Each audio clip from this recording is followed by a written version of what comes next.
I became part of the Gulf Cartel. I was involved in an operation and had to move around Reynosa, Veracruz, and also spent some time in the Ribeirão area. But today I want to tell you about an experience. This happened in Reynosa.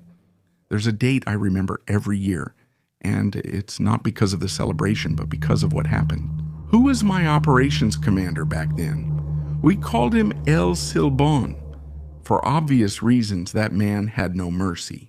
He couldn't stand people who acted tough, those who pretended to be hitmen. It didn't matter if they were young. It happens that around that time, for Day of the Dead or Halloween, or trick-or-treating as we call it here, it became trendy for kids to dress up. They'd wear tactical shirts, caps, even balaclavas, and replica weapons. And some who really got into it would even put on patches or badges from the Gulf, or worse, from the rivals like Los Zetas, and that really pissed off El Silbón. A direct order came from him. Anyone they see dressed like rivals, even if they're just 2-year-old kids, bring them to me. Honestly, at that moment, I didn't think it was a big deal. I thought we were just going to scare them, take their toys, and send them crying to their mom. I remember one night, near the Jarachina Sur neighborhood, we saw a group of 4 or 5 kids. They were all geared up to make toys, caps with a Z, ski masks, and one of them even had a replica AK-47, and it was even sawed off. They looked ridiculous. We were in a truck, and when we stopped next to them, they froze. We loaded them in, and one even cried, saying, "We're just out asking for candy, sir. We don't want any trouble." The place wasn't far. It was on the way toward Rio Bravo. When we got there, I saw that others from the operation were already there, and they had 2 guys, but they were rivals of A. Seriously, they were shirtless, their hands tied with brown tape. They'd already been roughed up. They already knew how things were going to end.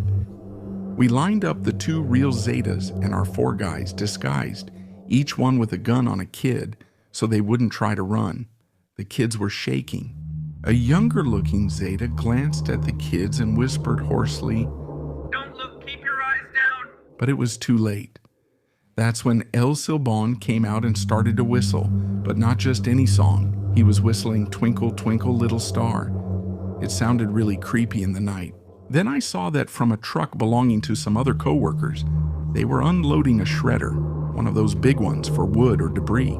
El Silbón gave an order with the first whistle. You can already imagine the kids shrank back and were already sniffling.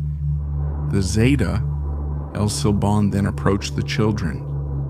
"Now it's your turn to play. I'm going to give you 60 seconds to run. If we catch you, you've already seen what happens. You get what I mean." He gave the order to us. "Take a walk, hunt them down, bring them to me." And he let them go. The kids started running like deer in different directions. We were supposed to chase them, but several of us made a silent pact.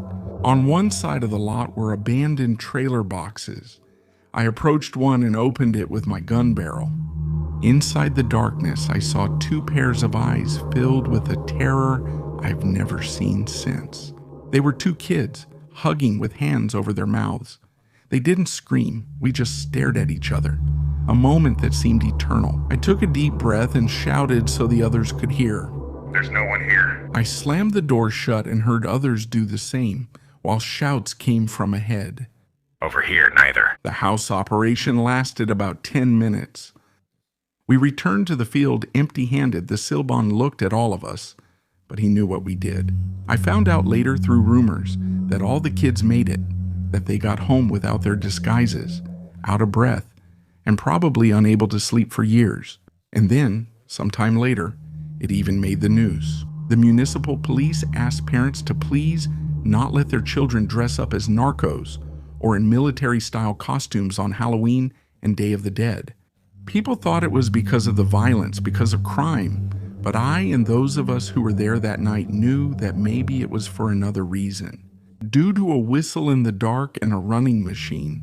That's why I tell you sometimes the worst scare doesn't come from the confrontation, but from the moment when you have to decide whether to close a door or not.